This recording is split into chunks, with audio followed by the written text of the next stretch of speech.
Bismillahirrahmanirrahim. Assalamualaikum warahmatullahi wabarakatuh. Bapak-bapak, ibu-ibu, semoga sehat selalu, amin. Oke, kali ini kita akan mulai sebuah video yang mana yang pertama ada Habib Taufik yang terbaru. Ditanya tentang Habib apakah keturunan Yahudi, nanti Habib Taufik menjawab ya. Lalu simak lagi ada pernyataan dari Kiai Haji Abdul Ghalib yang mana membantah semua tesis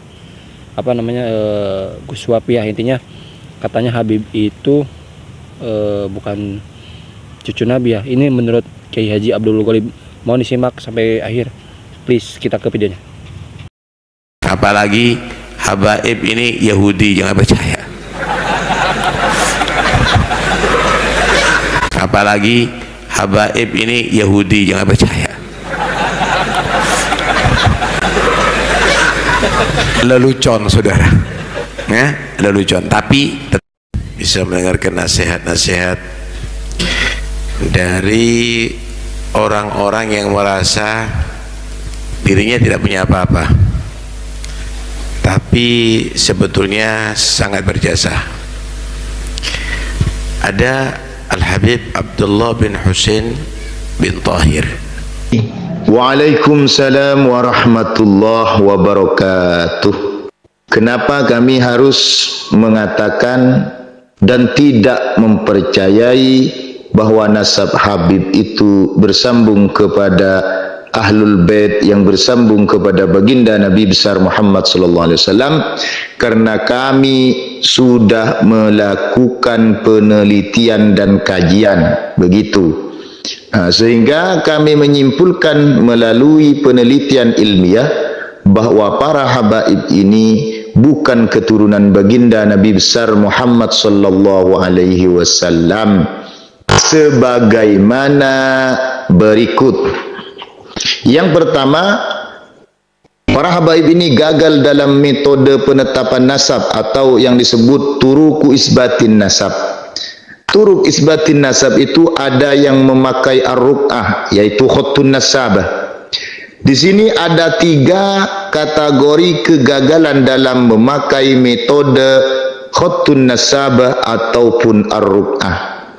Yang pertama, terdapat dhanniyatud dalalah 'alal maksud. Kenapa? Karena kakek mereka sejatinya adalah bernama Ubaid. Begitu. Hakadha huwa huna Ubaid wa huwal ma'ruf inda ahli Hadramut. Itu dikatakan di Al-Burqatul Musyiqah halaman 150.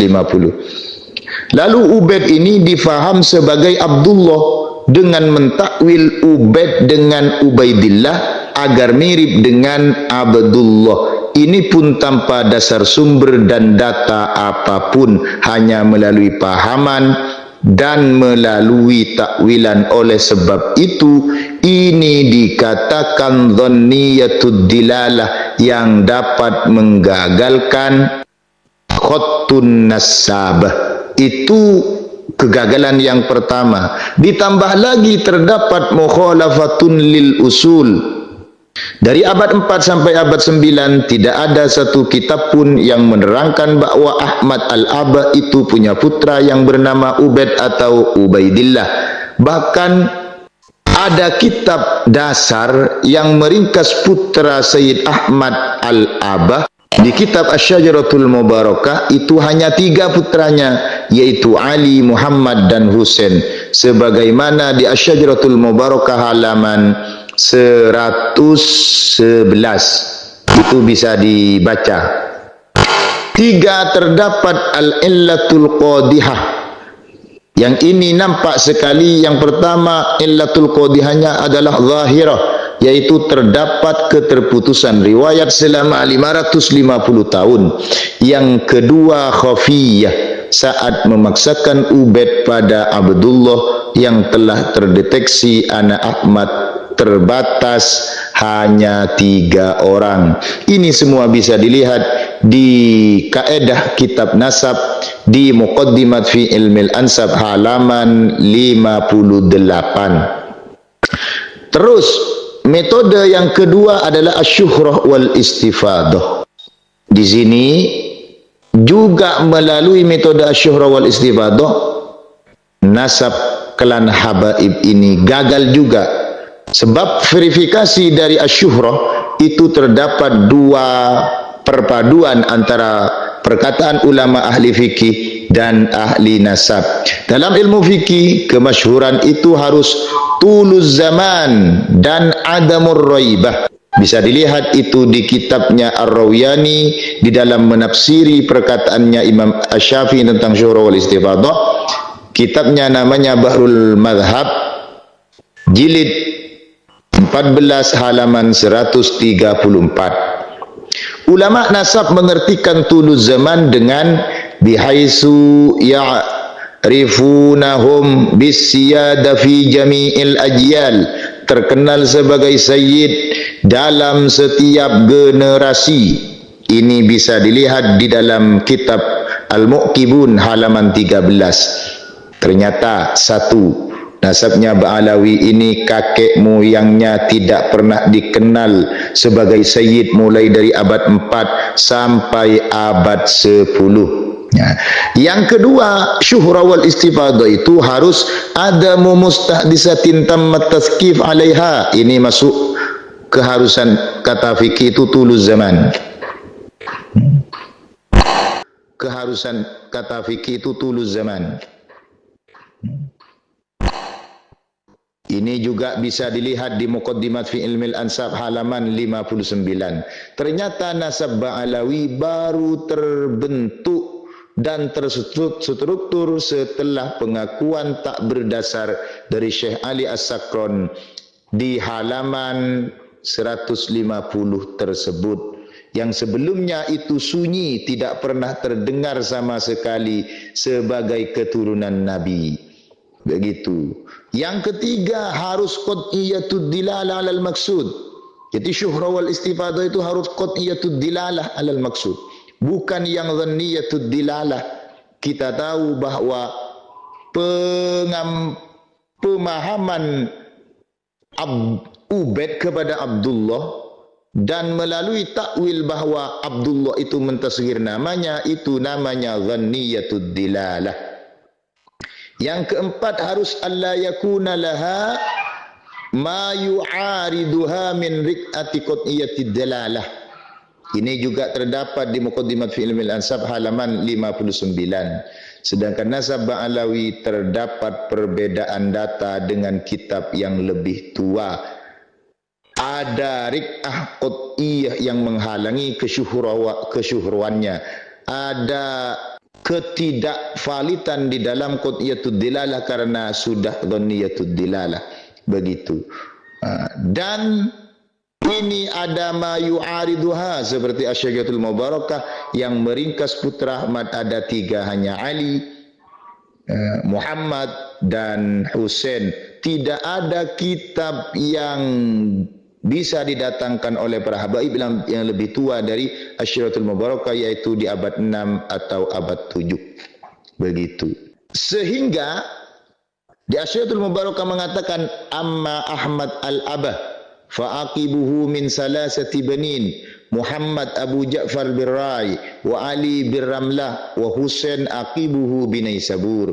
Di dalam kitab Al-Kafi Al-Muntakhab fi Ilmin Nasab halaman 37, kalau mengatakan aqibuhu min fulan awil aqib min fulan, yufidu inhisaral aqib min fulanil madhkur. Ini berarti kalau sudah pakai jumlah ismiyah fa aqibuhu min salasati banin, oh berarti anaknya Ahmad al-Abah ini hanya 3. Jadi tidak ada yang bernama Ubaid itu. Begitu. Nah, itu di dalam kaidah Al-Kafi Al-Muntakhab fi Ilmin Nasab halaman 37. Begitu. Jadi penghalang untuk syuhra wal istifadah bukan hanya 1, ini ada 4. Begitu. Metode yang ketiga dalam turuk isbatun nasab itu pakai ikrar. Ya, kalau pakai ikrar, yaitu kalau dekat, kalau jauh mustahil terdapat ikrar dengan keterputusan riwayat selama 550 tahun, sehingga butuh bayyinah al-zahirah.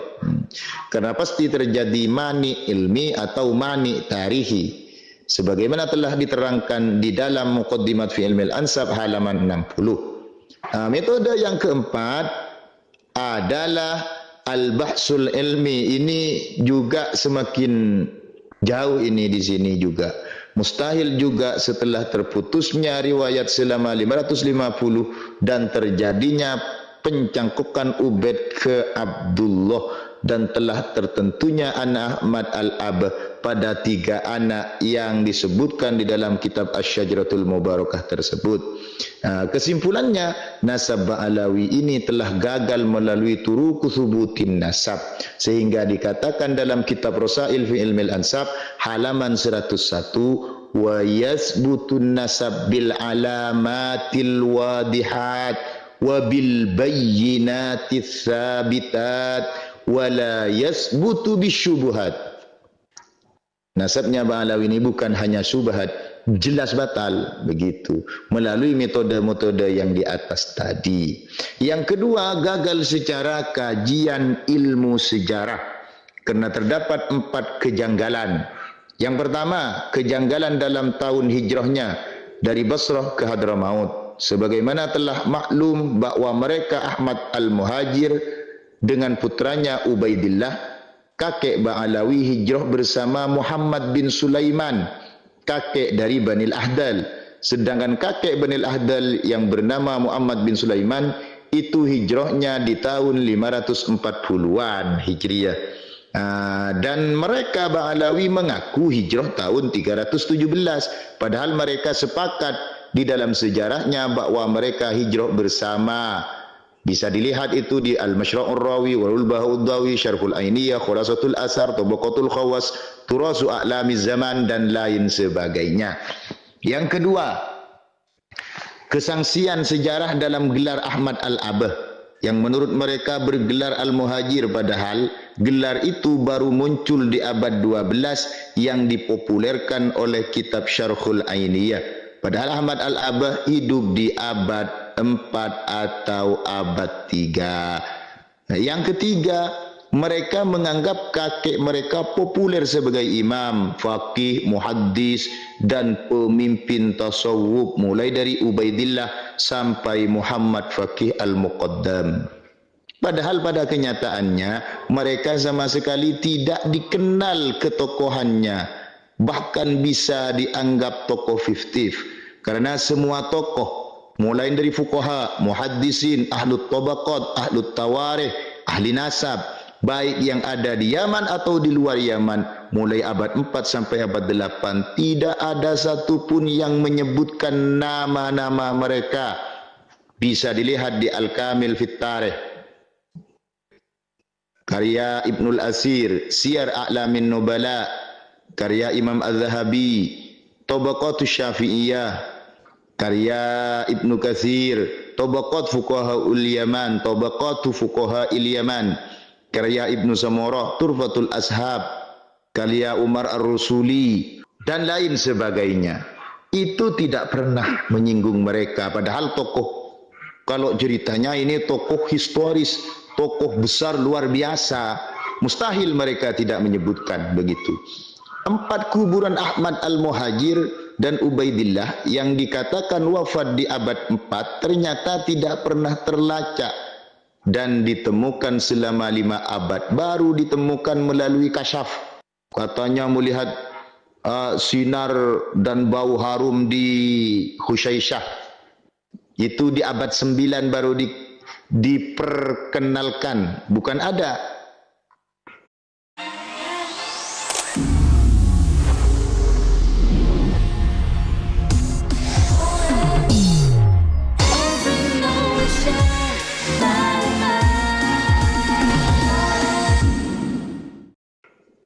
Karena di abad 10-nya wala yu'raful an illa kubru alawi.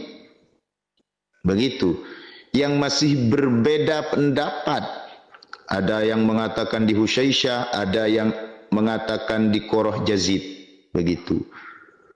Terus metode yang ketiga adalah metode modern melalui ilmu biologi, yaitu tes DNA yang melacak kode DNA dengan ditemukan mereka berhaplogrup G yang mustahil dikatakan sebagai Bani Quraisy apalagi Bani Hashim, Lebih-lebih keturunan baginda Nabi besar Muhammad sallallahu alaihi wa alihi wa sahbihi wasallam.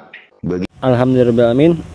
Bapak-bapak, ibu-ibu, tadi dia penjelasan dari Kiai Haji Abdul Ghalib yang mana menyebutkan bahwa beliau tidak percaya ya bahwa Habib itu cucu Nabi ya, seperti itu, dengan beberapa alasan katanya, seperti melakukan tesis kajian ilmiah dan yang lainnya ya. Ya itu kembali lagi ke kita ya, terserah kita percaya atau enggak. Yang penting hormati ya bapak-bapak ibu-ibu, sesama orang muslim, kita kan sama-sama muslim ya. Ya hormati orang-orang lain ya, jangan menghina, jangan mencaci ya, seperti itu. Dan tadi ada Habib Taufik Assegaf yang mana beliau menyatakan Habib itu keturunan Yahudi. Ya Habib Taufik membantah ya, intinya senyum gitu, nggak usah ditanggapin yang seperti itu ya. Jadi intinya seperti itu ya teman-teman, bapak-bapak, ibu-ibu. Oke, itu video kali ini, semoga ya menghibur ya, intinya ya ada bisa yang diambil ya, pengetahuan, dan semoga bapak-bapak, ibu-ibu sehat selalu, amin ya rabbal alamin. Terima kasih. Assalamualaikum warahmatullahi wabarakatuh.